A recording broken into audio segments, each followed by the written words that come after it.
The ferry that crosses only moonlit water smells of cold iron and salt. Its deck slick with silver, where the moon spills across the boards beneath your feet. Tonight, that is where we are going. Nowhere fast, nowhere you have to be. Let the day you carried all the way here loosen at the shoulders and set it down on the wet planks like a coat you no longer need. The water moves slow against the hull, a soft knocking, patient as breathing. There is nothing to solve out on this water. There is only the moon laying its long, pale road across the dark, and a boat that waits for it. You can let your eyes grow heavy now. The ferry is in no hurry at all. They say this ferry only leaves when the moon is full. On every other night, it rests at the Black River's edge. Rope looped once around a mooring post, worn smooth by 1,000 tides. So there is no schedule to keep tonight. No bell, no crowd pressing at the rail. Feel your breath slow to match the water. In through the cold, out into the dark, a little longer each time. Your feet are warm under the blanket. The room around you is dim and safe. Out here, the river is wide and unhurried, and it has crossed this stretch 10,000 times before you were born. Nothing depends on you tonight. You are simply a passenger, welcome to close your eyes. Welcome to drift while the boat waits for its light. Let that be enough. Let the waiting be a kind of rest. The far bank is only a suggestion tonight, a soft gray line where the reeds lean into fog. You do not need to see it clearly.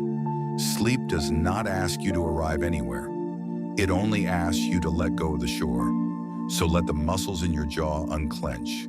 Let your hands fall open on the blanket.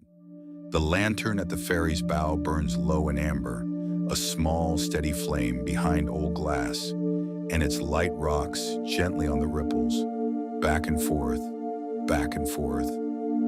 Somewhere a heron shifts its weight in the shallows and settles again. The cold air smells of river mud and moss and wet rope. Breathe it in slow.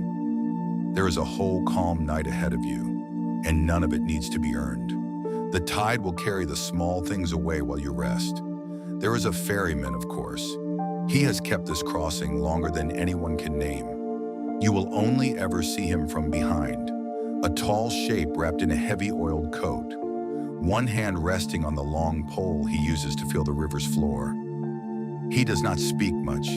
He does not need to. Every full moon he lights the bow lamp, coils the rope, and pushes off from the same worn post, and every full moon the water lets him through. His name has softened over the centuries into something like a rumor, but his work has stayed exactly the same. Patience mostly, the willingness to wait for the right light. Watch the slow roll of his shoulders as he leans on the pole. There is no fear in him, and there is nothing here to fear. Only the crossing, done gently, the way it has always been done. His rituals are small and worn as river stones. First the lamp, struck and shielded from the wind. Then the rope, unwound from the post in 3 slow turns. Then a slow walk along the deck, testing each board with his boot, the way you might smooth a blanket before lying down. He checks the little iron box near the tiller where the fares are kept, a soft rattle of old coins that have crossed this river more times than there are stars overhead. He is not counting them. He is only listening to them settle. Everything he does without haste, because haste has never once made the moon rise faster. Let his calm become your calm. Let the ordering of small things, one after another, loosen the last knots in your chest. The boat is ready. The night is long. There is time. The old stories say each traveler carried a single coin, placed gently for the crossing, a small toll for a passage no one makes twice. And the stories say that if the coin was ever forgotten, the ferryman would not turn the traveler away in anger. He would simply nod toward the near bank, where the reeds are soft, and murmur that there was no shame in waiting. Another moon would come. It always does. So the forgotten ones would sit along the shore, among the fireflies and the frogs, not lost, not hurried, simply between. The ferryman knew a secret the frightened never learned. No one is ever truly stranded on a river that keeps its promises. He had watched 100 moons rise for a single waiting soul, and every one of them, in the end, had climbed aboard. Rest, the shore seemed to say. Your crossing is only late, never canceled. Tonight the boat pushes off at last. The pole sinks into the dark, finds the river's floor, and the deck slides forward so smoothly, you would hardly know you had left the shore. The mooring post grows small behind you and dissolves into the fog. Ahead, there is only the moon's long silver road, laid across the water just for this passing. Feel how little effort it takes. The current does most of the work. The ferryman only steers, a small correction here, a lean there, letting the river carry what the river was always going to carry anyway. This is the oldest lesson the water knows. You steer the boat. You do not command the tide. Marcus Aurelius once wrote that loss is only change, and change is nothing the world ever fears. The crossing does not undo you. It simply moves you along the same gentle current that moves everything. Out in the middle of the water, the world goes very quiet. The banks are gone. There is only the boat, the moon, and the soft hiss of the hull parting the river. This is the part of the crossing the ferryman loves best, though he would never say so. No arrivals to manage, no departures to grieve. Only the long-held middle, where there is nothing to do but move and be moved. Let yourself rest here in the middle with him. You do not have to reach the far bank tonight. You do not have to finish anything. Sleep is not a destination you race toward. It is a current you finally stop fighting. Let the boat rock you a little. Let your thoughts drift out onto the water and float there, weightless, catching the moon. The river holds them for you now. You can set them down. The ferryman remembers a woman who forgot her coin long ago. She wept at first, sure she was ruined, certain the night had closed against her. He let her weep, and then he pointed to the shore and told her softly there was no debt the moon could not forgive. She waited on the bank through summer and frost, and when her moon finally rose, full and gold over the reeds, she was not the same trembling traveler who had missed the first boat. She was rested, she was ready, she stepped aboard without a word, and the crossing was the gentlest he had ever poled. What she had feared as a punishment had only been more shore, more fireflies, more quiet. Some things arrive exactly when they are meant to, and not one moon sooner. Let that soften you now.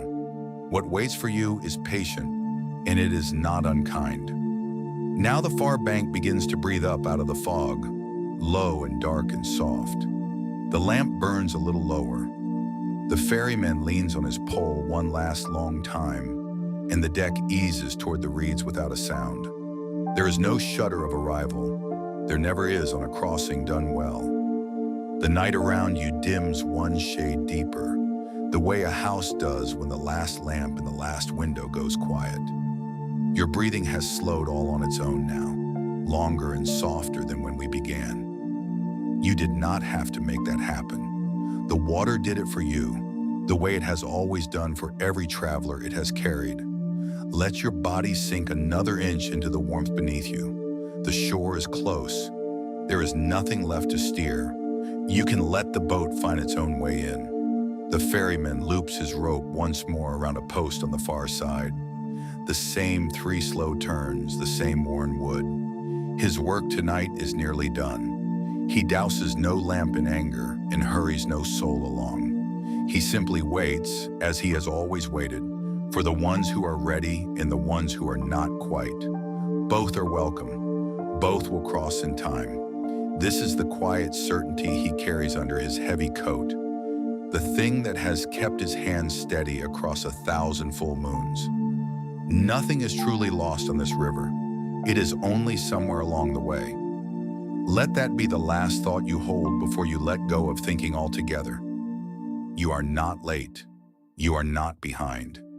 You are exactly on the water you are meant to be on, drifting toward a shore that is in no hurry to have you. The moon has climbed to the top of its long arc now, small and white and very far.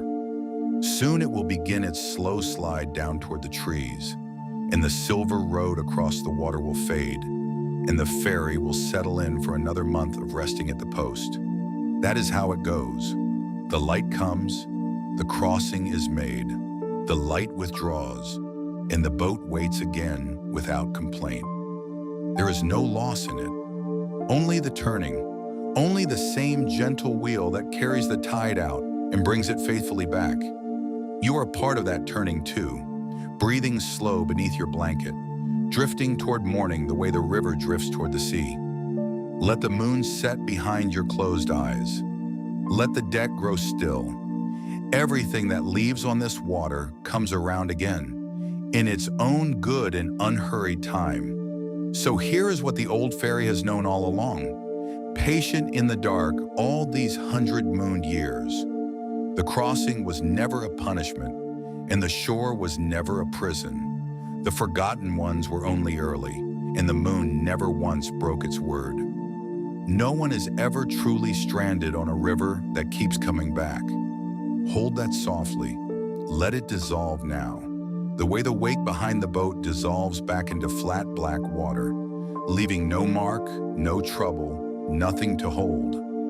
Let the lantern blur. Let the far bank blur. Let the ferryman fade to a warm shape and then to no shape at all.